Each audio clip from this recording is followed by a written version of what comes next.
सभी प्रेम से बोलिए भगवान श्री कृष्ण की जय। भगवान श्री विष्णु की जय। आप सभी का हमारे YouTube त्योहार गाइड पर स्वागत है। जय श्री हरि, जय शिव शंकर। भक्तों, वैकुंठ चतुर्दशी सनातन धर्म के सबसे पुण्य पर्वों में से एक है। जैसा कि नाम से स्पष्ट है कि इस दिन व्रत और पूजा करने वाले सभी पापों से मुक्त हो जाते हैं और मृत्यु के बाद सीधे बैकुंठ को प्राप्त होते हैं। यह विशेष तिथि कार्तिक मास के शुक्ल पक्ष की चतुर्दशी को आती है। बैकुंठ चतुर्दशी पर भगवान विष्णु और भगवान शिव की एक साथ पूजा की जाती है, जिसे हरिहर मिलन भी कहा जाता है। भक्तों, बैकुंठ चतुर्दशी के पावन दिवस पर स्वयं माता लक्ष्मी जी स्वर्ग लोक से पृथ्वी लोक पर अवतरित होती है। इस दिव्य क्षण में समस्त ब्रह्मांड में शुभता और पवित्रता का संचार होता है। कहा गया है कि इस दिन जो भी भक्त श्रद्धा और भक्ति भाव से भगवान श्री हरि विष्णु तथा भगवान शिव की पूजा करता है, उसके घर स्वयं लक्ष्मी जी पधारती है और वैभव, शांति व समृद्धि का आशीर्वाद प्रदान करती है।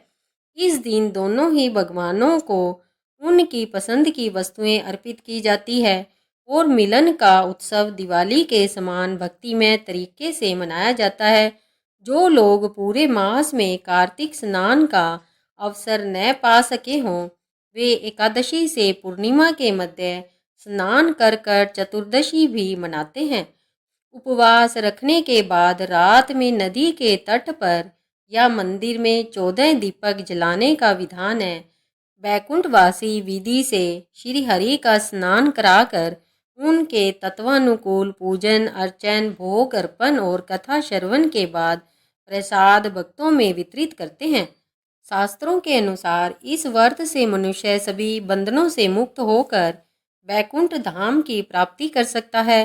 विशेषतः कहा गया है कि जो भक्त 1000 कमलों से भगवान विष्णु का पूजन करता है, वह भव बंधन से मुक्त होकर बैकुंठ को प्राप्त होता है। भक्तों, अब आगे हम आपको बैकुंठ चतुर्दशी की वह दिव्य और पौराणिक कथा सुनाने जा रहे हैं, जिसमें स्वयं माता लक्ष्मी स्वर्ग लोक से पृथ्वी लोक पर उतरी और आज के दिन ही भगवान श्री हरि विष्णु तथा भगवान शिव के मिलन का अद्भुत प्रसंग घटित हुआ। आप सभी श्रद्धा और प्रेम भाव से इस कथा को अंत तक अवश्य सुने, क्योंकि यह कथा केवल एक प्रसंग नहीं बल्कि भक्ति, समर्पण और हरिहर एकता का अमर संदेश है। जो भक्त इसे सच्चे मन से सुनते हैं, उन पर भगवान विष्णु, माता लक्ष्मी और भगवान शंकर जी की कृपा सदा बनी रहती है। उनके जीवन में सुख, शांति, वैभव और मोक्ष का प्रकाश सदा प्रकाशित होता है। जय लक्ष्मी माता, हर हर महादेव। एक धार्मिक कथा के अनुसार नारद पृथ्वीवासियों के दुख और पीड़ा को देखकर अत्यंत दुखी हुए और उनके कष्टों से मुक्ति पाने के लिए भगवान विष्णु के पास गए। नारद को देखकर भगवान ने आदरपूर्वक उनसे पूछा, हे देवऋषि, आप आज यहाँ कैसे आए? तब नारद बोले, प्रभु आप सर्वज्ञ हैं, आप अपने इस भक्त की मन स्थिति जानते हैं। पृथ्वी पर प्राणी विभिन्न योनियों में पुनर्जन्म लेते हैं और नाना प्रकार के कष्ट भोगते हैं। कृपया उन्हें इन कष्टों से मुक्त करने और मोक्ष प्राप्त करने का कोई सरल उपाय बताएं। भगवान विष्णु ने तब नारद से कहा, हे नारद, आपने पृथ्वी के प्राणियों के कल्याण के लिए बहुत ही उत्तम प्रश्न पूछा है। जो कोई भी कार्तिक मास के शुक्ल पक्ष की चतुर्दशी को मेरा व्रत करेगा और पूर्ण श्रद्धा और भक्ति के साथ मेरी पूजा करेगा, उसके सभी कष्ट दूर हो जाएंगे और उसे मृत्यु के बाद सीधे बैकुंठ की प्राप्ति होगी। विष्णु बोले, हे नारद जी, मेरी बात ध्यानपूर्वक सुनो। कार्तिक शुक्ल चतुर्दशी को जो नर नारी व्रत का पालन करेंगे और श्रद्धा भक्ति से मेरी पूजा अर्चना करेंगे, उनके लिए स्वर्ग के द्वार साक्षात खुले होंगे। इसके बाद विष्णु जी अपने बैकुंठ के द्वारपाल जय और विजय को बुलाते हैं और उन्हें कार्तिक चतुर्दशी को बैकुंठ के द्वार खुले रखने का आदेश देते हैं। भगवान विष्णु कहते हैं, इस दिन जो भी भक्त मेरा थोड़ा सा भी नाम लेकर पूजन करेगा वह बैकुंठ धाम को प्राप्त करेगा। इसके अलावा जो कोई भी कार्तिक मास के शुक्ल पक्ष की चतुर्दशी को मरता है उसे भी बैकुंठ की प्राप्ति होती है। इस दिन मरने वाले को बैकुंठ धाम की प्राप्ति होगी। तभी से कार्तिक मास के शुक्ल पक्ष की चतुर्दशी को बैकुंठ चतुर्दशी कहा जाने लगा। बैकुंठ चतुर्दशी की दूसरी वर्त कथा। सतयुग में कार्तिक शुक्ल चतुर्दशी के दिन बैकुंठ के अधिपति भगवान विष्णु बैकुंठ से वाराणसी आए। ब्रह्म मुहूर्त में भगवान श्री हरि विष्णु जी मणिकर्णिका घाट पर स्नान कर कर 1000 कमल पुष्प लेकर परम भक्ति भाव से भगवान शिव का पूजन करने के लिए पहुँचे। उन्होंने कमल पुष्पों से भगवान शिव का पूजन आरंभ किया। वे मंत्रोच्चारण के साथ एक एक कर कर एक कमल पुष्प शिवलिंग पर चढ़ाते गए। जब 999 कमल पुष्प चढ़ा चुके तो भगवान विष्णु चौंक गए, क्योंकि 1000वां पुष्प स्वयं भगवान शिव ने बड़ी चालाकी से छिपा लिया था। अब भगवान विष्णु परेशान हो उठे कि कैसे शिवलिंग पर 1000 कमल पुष्प चढ़ाए। अगर अंतिम कमल पुष्प शिवलिंग पर नहीं चढ़ाया तो उनका संकल्प अधूरा रह जाएगा, और यदि वे एक कमल लेने जाते हैं तो उनका आसन भंग होता है। इसी उधेड़ बुन में विचार करते हुए उन्हें यही समझ आया कि मेरे नेत्र कमल के समान है, इनमें से एक आंख को कमल के बदले शिवलिंग पर चढ़ा दूं। ऐसा विचार करते हुए उन्होंने तुरंत अपनी एक आंख निकाल कर भगवान शिव को अर्पित कर दी। यह देखकर भगवान शिव अत्यंत प्रसन्न हुए। विष्णु जी की इस अगाध भक्ति से प्रसन्न होकर देवादिदेव महादेव प्रकट होकर बोले, हे विष्णु, तुम्हारे समान संसार में दूसरा कोई मेरा भक्त नहीं है। यहाँ कार्तिक शुक्ल चतुर्दशी अब बैकुंठ चतुर्दशी कहलाएगी। आपकी भक्ति से प्रसन्न होकर आज मैं आपको तीनों लोकों का राज्य देता हूँ। अब इसके पालक आप होंगे। भगवान शिव ने श्री हरि विष्णु जी से कहा, आज मैं आपकी भक्ति से बहुत प्रसन्न हूँ। जो कुछ मांगना चाहते हो वह भी मांग लीजिए। शिव जी की बात सुनकर विष्णु भगवान बोले, आपने मुझे तीनों लोकों की रक्षा करने का आदेश तो दे दिया, लेकिन मैं दानव को कैसे मारूंगा? शिवजी ने कहा, इसके लिए मैं आपको यह सुदर्शन चक्र दे रहा हूँ, इसे ग्रहण करें और इसके द्वारा आप दैत्यों का संहार करें। आपने मुझे कमलों से पूजा है, इसलिए मैं आपको और भी वर प्रदान कर रहा हूँ। इस प्रकार विष्णु भगवान को वर देकर शिवजी अंतर्ध्यान हो गए। तभी से मनुष्य जीवन से मुक्त होकर बैकुंठ धाम जाने के लिए इस व्रत को करना शुरू कर दिया। प्रेम से बोलिए लक्ष्मी नारायण भगवान की जय। बैकुंठ चतुर्दशी की तीसरी कथा। अब आइए सुनते हैं बैकुंठ चतुर्दशी की मोक्ष प्रदान करने वाली कथा। एक नगर में एक राजा अपनी 2 बेटियों तथा पत्नी के साथ रहता था। एक दिन राजा भोजन करते समय अपनी दोनों बेटियों तथा अपनी पत्नी से पूछता है कि तुम सब किसके भाग्य का खाते हो? तब बड़ी बेटी बोली, पिताजी मैं आपके भाग्य का खाती हूँ। जबकि छोटी बेटी बोली, पिताजी मैं तो अपनी किस्मत का खाती हूँ। तब राजा ने क्रोध करते हुए अपनी पत्नी की तरफ देखा तो पत्नी ने भी डरते डरते कहा कि स्वामी मैं तो आपके भाग्य का खाती हूँ। यह सुनकर राजा को बहुत क्रोध आया और उसने कहा कि मैं पूरी नगरी को खिलाता हूँ, तुम सबके लिए इतनी मेहनत करता हूँ, रोज तुम्हें अच्छा अच्छा भोजन खिलाता हूँ, नए नए वस्त्र और आभूषण पहनने के लिए मंगवाता हूँ, परंतु हमारी छोटी बेटी कहती है कि वह अपनी किस्मत का खाती है। तब गुस्से में आकर राजा ने अपने मंत्रियों को आदेश दिया कि जाओ 2 लड़के ढूंढ कर लाओ। मेरी बड़ी बेटी के लिए राज दरबार के राजा का पुत्र ढूंढो और छोटी बेटी के लिए गरीब लड़का ढूंढो।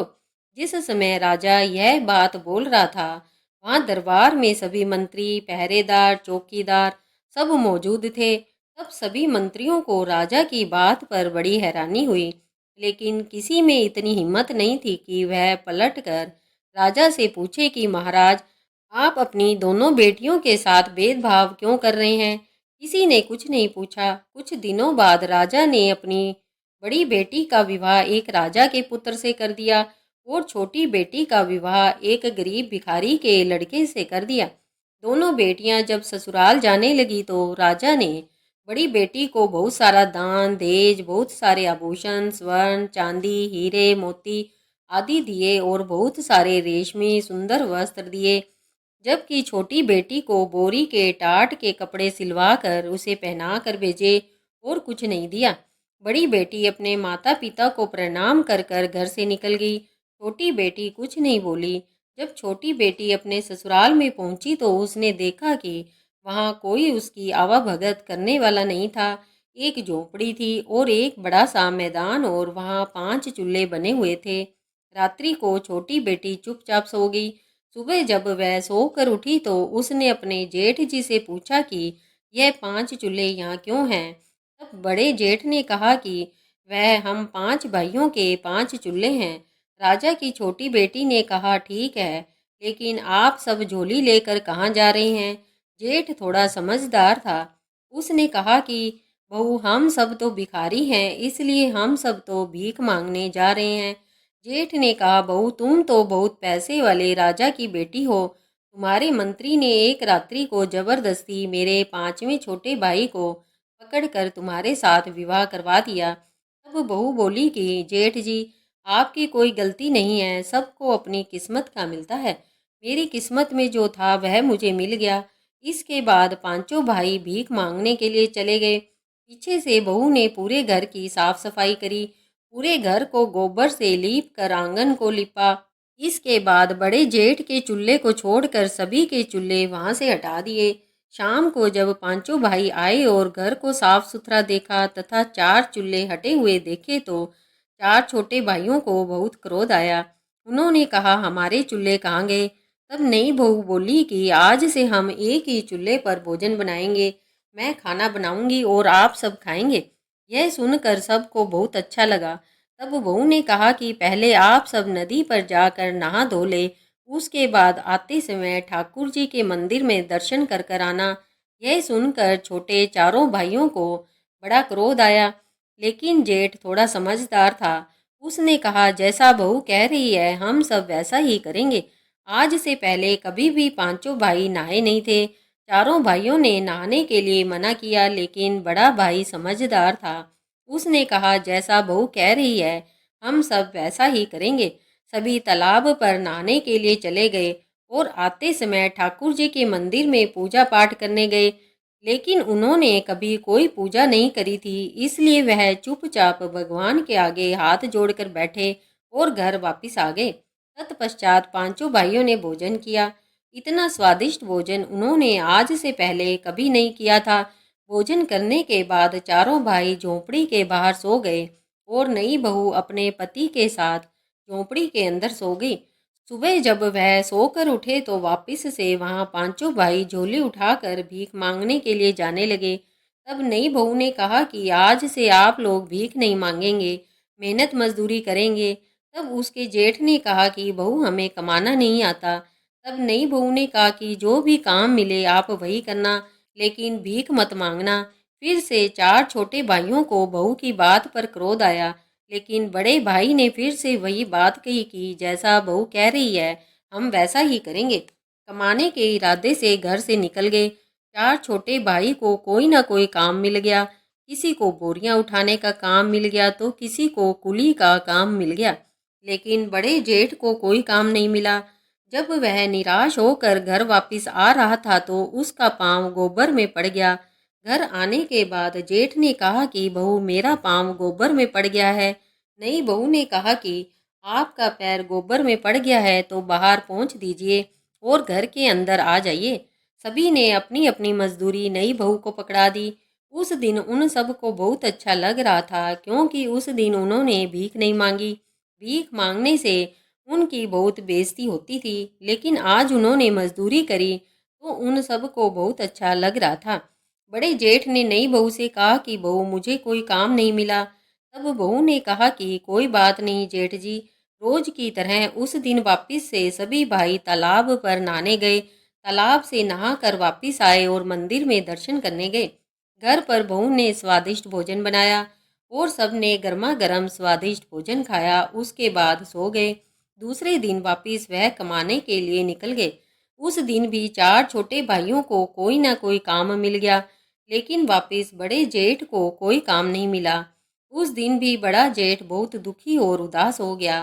वह सोचने लगा कि नई बहू को मैं आज क्या जवाब दूंगा।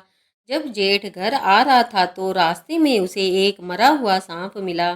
देखने पर सांप को उठा लिया और आते ही उसने बहू से कहा कि बहू, मुझे यह रास्ते में मरा हुआ सांप मिला है, इसका मैं क्या करूं? तो बहू बोली कि आप इसे झोंपड़ी के ऊपर फेंक दीजिए।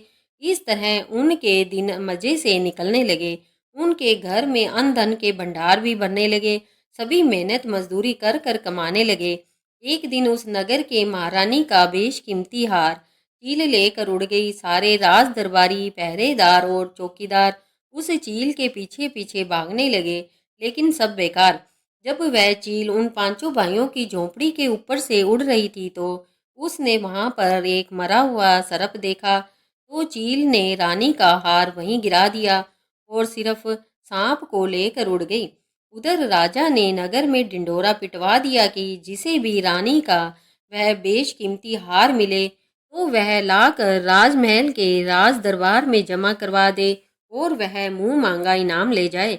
शाम को सभी भाई मेहनत मजदूरी कर कर वापिस झोंपड़ी में आए तो बड़े जेठ की नज़र झोंपड़ी के ऊपर चमकती हुई चीज पर पड़ी। बड़े जेठ ने चमकती हुई चीज को उतार कर देखा तो वह बेशकीमती हार निकला। जेठ ने वहां हार लाकर नई बहू को दे दिया। तब नई बहू बोली कि यह हार तो रानी का है, आप इसे ले जाकर राजा जी को दे दीजिए। फिर जेठ ने वैसा ही किया। जेठ ने जाकर वहां हार राजा को दे दिया। राजा हार को देखकर बहुत खुश हुआ और बोला कि भाई, इसके बदले में तुम्हें मुंह मांगा इनाम मिलेगा। मैं तुम्हें सब देने के लिए तैयार हूँ। तब उसने बोला कि राजा जी, मुझे मांगना नहीं आता, मैं अपने भाई की पत्नी से पूछ कर बताऊंगा। राजा ने कहा, कोई बात नहीं, तुम पूछ लेना फिर बताना। जेठ घर आया। घर आने के बाद उसने नई बहू को पूरी बात बताई।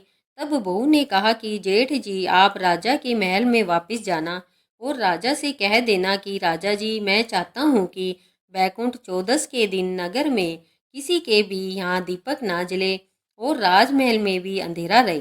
तब जेठ वापिस राजमहल में गया और राजमहल में जाकर उसने राजा से कहा कि राजा जी, मुझे कोई इनाम नहीं चाहिए, बस आप बैकुंठ चौदस अर्थात बैकुंठ चतुर्दशी के दिन नगर में यह ढिंढोरा पिटवा दीजिए कि कोई भी नगरवासी दीपक ना जलावे, यहाँ तक कि राजमहल में भी दीपक ना जले। बैकुंठ चौदस के दिन पूरी नगरी में अंधेरा रहे। बिना कुछ सोचे समझे राजा ने कहा, कोई बात नहीं, अगर तुम्हारी यही इच्छा है तो एक दिन नगर में कोई दीपक नहीं जलाएगा और राजमहल में भी दीपक नहीं जलेगा। राजा ने पूरी नगरी में यह ढिंढोरा पिटवा दिया कि पूरी नगरी में बैकुंठ चौदस के दिन कोई भी दीपक ना जलावे। दूसरे दिन बैकुंठ चौदस की रात्रि को किसी ने भी दीपक नहीं जलाया, यहाँ तक कि राजमहल में भी दीपक नहीं जला। लेकिन पांचों भाइयों की झोंपड़ी में नई बहू ने चारों तरफ दीपक जलाए, कहीं पर भी अंधेरा नहीं छोड़ा। माता लक्ष्मी के पग बनाए और एक थाल तैयार कर कर वहां बैठ गई। जब बैकुंठ चौदस की रात्रि को स्वर्गलोक से माता लक्ष्मी मृत्यु लोक में नीचे उतरी तो माता लक्ष्मी को उस नगर में सब जगह अंधेरा ही अंधेरा दिखाई दिया। केवल एक झोंपड़ी जगमग कर रही थी। माता लक्ष्मी उस झोंपड़ी पर आई और दरवाजा खटखटाने लगी। अंदर से बहू ने कहा कि कौन है? माता लक्ष्मी ने कहा कि मैं इस घर की बेटी हूँ। बहू ने अंदर से कहा, हमारे घर में आपके लिए कोई जगह नहीं है, क्योंकि हमारे पास खुद के खाने की कमी है। हम आपको कहाँ से खिलाएंगे? थोड़ी देर बाद माता लक्ष्मी ने फिर से दरवाजा खटखटाया। बहू ने अंदर से पूछा, आप कौन हैं? माता लक्ष्मी ने कहा, मैं इस घर की बहू। तब भी नई बहू ने दरवाजा नहीं खोला। तीसरी बार माता लक्ष्मी ने फिर से दरवाजा खटखटाया। तब नई बहू ने कहा कि आप कौन हैं? माता लक्ष्मी ने कहा कि मैं इस घर की बहू और 7 पीढ़ी तक इसी घर में रहूंगी। ऐसा सुनते ही नई बहू ने दरवाजा खोल दिया। जैसे ही माता लक्ष्मी ने झोंपड़ी के अंदर पांव रखा तो उनका घर सुंदर महल में बदल गया। नई बहू ने माता लक्ष्मी को बैठने के लिए चौकी दी। माता लक्ष्मी ने कहा कि मैं तो पैसे वाले अमीर सेठ के घर में भी नहीं बैठूंगी, लेकिन नई बहू ने माता लक्ष्मी का हाथ पकड़कर चौकी पर बैठा दिया, क्योंकि चौकी पर बैठते ही माता लक्ष्मी ने साक्षात दर्शन दिए। तब नई बहू माता लक्ष्मी के चरणों में गिर पड़ी। कुछ देर बाद नई बहू ने माता लक्ष्मी की आरती उतारी। फिर क्या था, लक्ष्मी माता की कृपा से उनका घर धन धान्य से भर गया। सुबह जब पांचों भाई सोकर उठे तो उनका घर महल में बदल चुका था। सभी भाइयों के आश्चर्य का ठिकाना नहीं रहा। माता लक्ष्मी की कृपा से धीरे धीरे वे नगर के सेठ कहलाने लगे और उनके भाई की पत्नी सेठानी कहलाने लगी। सब तरफ उनका कारोबार फैल गया। हर जगह उनकी चर्चाएं होने लगी। वे पांचों भाई केसर कस्तूरी का व्यापार करने लगे। उनका घर धन धान्य से भर गया। लक्ष्मी माता की ऐसी कृपा हुई कि उन पांचों भाइयों के पास नौकर चाकर हाथी घोड़े सब हो गए। बड़ी बहन के घर में सब कुछ ठप हो गया। कारोबार में घाटा लग गया। उनके यहाँ एक समय की रोटी के भी लाले पड़ने लगे और उन्हें अपना सब कुछ बेचना पड़ा। बड़ी बहू के साथ ससुर ने अपनी बहू से कहा कि तुम तो कलंकनी हो, तुम्हारे आते ही हम बर्बाद हो गए, और उन्होंने अपनी बहू को घर से निकाल दिया। बड़ी बहू अर्थात राजा की बड़ी बेटी रोती हुई अपने पिता के घर आई। अपनी प्यारी लाडली बेटी की ऐसी हालत जब राजा ने देखी तो राजा बहुत दुखी हुए और राजा ने अपनी बड़ी बेटी से सारा हाल पूछा। बड़ी बेटी ने रोते रोते अपना सारा हाल अपने पिता को कह सुनाया। तब राजा ने मन ही मन सोचा कि मैं अपनी बड़ी बेटी के लिए इतना देखभाल कर कर घर वर ढूंढा था, इसकी ऐसी हालत है तो छोटी बेटी की क्या हालत होगी। पता नहीं वह जिंदा भी होगी या नहीं। अपनी छोटी बेटी के गांव में उसका हाल चाल पता करने के लिए राजा निकल पड़े। तब राजा ने एक व्यापारी का वेश बनाया और केसर कस्तूरी बेचने के लिए अपनी छोटी बेटी के गांव में पहुंच गया। गांव में पहुंचते ही राजा ने जोर जोर से आवाज लगानी शुरू कर दी, केसर कस्तूरी ले लो, कोई केसर कस्तूरी ले लो। करते करते सुबह से दोपहर हो गई। तभी जिस गली में राजा ने आवाज लगाई उसी गली में उसकी छोटी बेटी का हवेली नुमा मकान था। बेटी ने अपने पिता की आवाज पहचान ली। उसने ऊपर झरोखे में से झांक कर देखा तो राजा को देख कर पहचान गई कि यह तो सच में हमारे पिता है। तब उसने अपने नौकरों से कहा कि बाहर जो आदमी केसर कस्तूरी बेच रहा है उनकी केसर कस्तूरी को मुंह मांगे दाम में खरीद लो और उन्हें आदर से बुलाकर अंदर लेकर आओ तथा उनके लिए भोजन पानी की व्यवस्था करो। उन सब ने वैसा ही किया।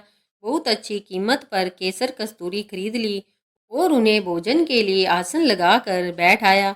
नए नए पकवान उनके खाने के लिए परोसे गए। बीच बीच में छोटी बेटी नए नए कपड़े पहनकर, अच्छे अच्छे आभूषण पहनकर और लंबा घूंघट निकालकर उनको परोसने लगी। राजा ने मन में सोचा कि उनके यहाँ बहुत सारी नौकरानियां हैं। उसके पिता हंसते हुए बोले कि बेटी, क्या तुम यहाँ नौकरानी का काम करती हो? तब बेटी बोली, नहीं पिताजी, यह मेरा घर है, मैं तो यहाँ की सेठानी। राजा ने कहा, अच्छा तू सेठानी है, लेकिन तूने तो वही फटे पुराने कपड़े पहन रखे हैं, वही बोरी के टाट वाले कपड़े पहन रखे हैं जिसे देकर मैंने तुझे विदा किया था। तब बेटी बोली, नहीं पिताजी, बार बार जो अलग अलग नए नए कपड़े पहनकर आपको खाना परोसने आ रही थी वह मैं ही थी, और अब मैं जो आपके पास बोरी के टाट वाले कपड़े पहन कर आई हूँ यह भी मैं ही हूँ। छोटी बेटी ने कहा, पिताजी, मैं आज आपको बताना चाहती हूँ कि सब अपने भाग्य का ही खाते हैं। यह मेरी किस्मत है जो आज मैं इस नगर की सेठानी हूँ, और यहाँ आपकी किस्मत है कि आज आप केसर कस्तूरी बेच रहे हैं। इसलिए पिताजी, आज के बाद कोई किसी को यह ना कहे कि वह एक दूसरे की किस्मत का खाते हैं। यह सुनते ही उसके पिताजी का सिर नीचे हो गया और उसने कहा कि बेटी, तुम जीती, मैं हारा। उसके पिता ने हार स्वीकार कर ली। बेटी ने कहा कि पिताजी, आप हमसे हमेशा बड़े थे और बड़े ही रहेंगे। मैं तो सिर्फ आपको इतना बताना चाहती हूँ कि सभी मनुष्य अपनी अपनी किस्मत का ही खाता है, कोई किसी की किस्मत का नहीं खाता। बैकुंठ चतुर्दशी चौथी व्रत कथा। प्राचीन काल में एक गांव में एक ब्राह्मण रहता था। उसका नाम धनेश्वर था। वह जन्म से ब्राह्मण था, लेकिन वह बहुत पापी था। उसने अपने जीवन में अनेक पाप कर्म किए। संयोगवश एक बार बैकुंठ चतुर्दशी के दिन धनेश्वर गोदावरी नदी में स्नान करने गया। वहाँ अनेक भक्त भगवान विष्णु की पूजा कर रहे थे। भक्तों की उस भीड़ और धार्मिक वातावरण में धनेश्वर भी उनके साथ पूजा करने लगा। भक्तों की संगति में रहकर उसे भी पुण्य प्राप्त हुआ। जब उसकी मृत्यु हो गई तब उसे यमराज लेकर गए और नरक में भेज दिया। तब भगवान विष्णु ने कहा, यह बहुत पापी है, पर इसने बैकुंठ चतुर्दशी के दिन गोदावरी स्नान किया और श्रद्धालुओं के पुण्य के कारण इसके सभी पाप नष्ट हो गए, इसलिए इसे बैकुंठ धाम मिलेगा। अतः धनेश्वर को बैकुंठ धाम की प्राप्ति हुई। बैकुंठ चतुर्दशी व्रत पांचवी कथा। एक अन्य पौराणिक कथा के अनुसार महाभारत युद्ध के बाद जब गंगा पुत्र भीष्म बाणों की सैया पर लेटे हुए थे, तब उन्होंने सूर्य के उत्तरायण होने पर प्राण त्यागने का निश्चय किया। कार्तिक मास में ही भगवान कृष्ण सहित सभी पांडव राजधर्म की शिक्षा लेने भीष्म के पास गए। भीष्म ने उन्हें राजनीति, धर्म, नीति, अर्थशास्त्र, मोक्ष आदि विविध विषयों की शिक्षा दी। उनकी शिक्षा सुनकर भगवान कृष्ण बहुत प्रभावित हुए और भीष्म से कहा, आपने अपने अनुभव और ज्ञान से सभी के लिए मार्ग प्रशस्त किया है। यह असंभव है कि आपके जैसा पुण्यात्मा और ज्ञानी व्यक्ति इस धरती पर दोबारा जन्म लेगा। मैं आपकी स्मृति में कार्तिक माह की एकादशी से पूर्णिमा तक के 5 दिनों को भीष्म पंचक नाम दे रहा हूँ। जो भी भीष्म पंचक का व्रत करेगा उसके सभी पाप नष्ट हो जाएंगे, वह संसार के सभी सुखों का भोग करेगा और मृत्यु के बाद मोक्ष प्राप्त करेगा। इस तरह आज हमने आपको बैकुंठ चौदस की सभी प्राचीन और धार्मिक कथाएं सुनाई है। आशा करते हैं यह कथाएं आपको जरूर पसंद आई होगी। जय श्री कृष्ण। प्रेम से बोलिए जय श्री हरि विष्णु, जय लक्ष्मी माता, हर हर महादेव। ऐसे ही और भी रोचक और आध्यात्मिक वीडियो के लिए चैनल को सब्सक्राइब कर ले। दोस्तों, आपको यह कथा कैसी लगी कृपया कमेंट कर कर ज़रूर बताएं। वीडियो पसंद आया हो तो लाइक करें और अपने दोस्तों के साथ शेयर करें। कमेंट बॉक्स में जय श्री हरि विष्णु, जय लक्ष्मी माता, हर हर महादेव लिखना ना भूलें। फिर से मिलते हैं एक और भक्तिपूर्ण वीडियो के साथ। इस वीडियो को अंत तक देखने के लिए आप सभी का धन्यवाद।